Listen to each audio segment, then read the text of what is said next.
When we talk about electric vehicles, it's always the Teslas of the world, the Nissan Leafs of the world comes into mind.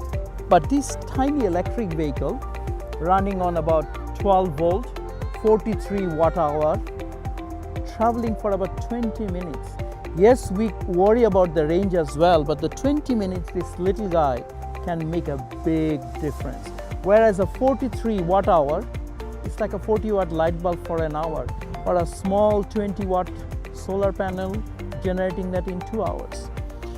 Someone can deliver emergency medicine just across the lake from point A to B and come back, maybe spending about 10 watt hours. So we have to watch out what's happening in the world because of this lithium-ion battery technology, which is going to get even better.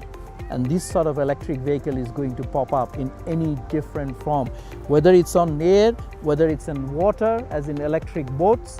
So we have to watch out. This is going to change the world.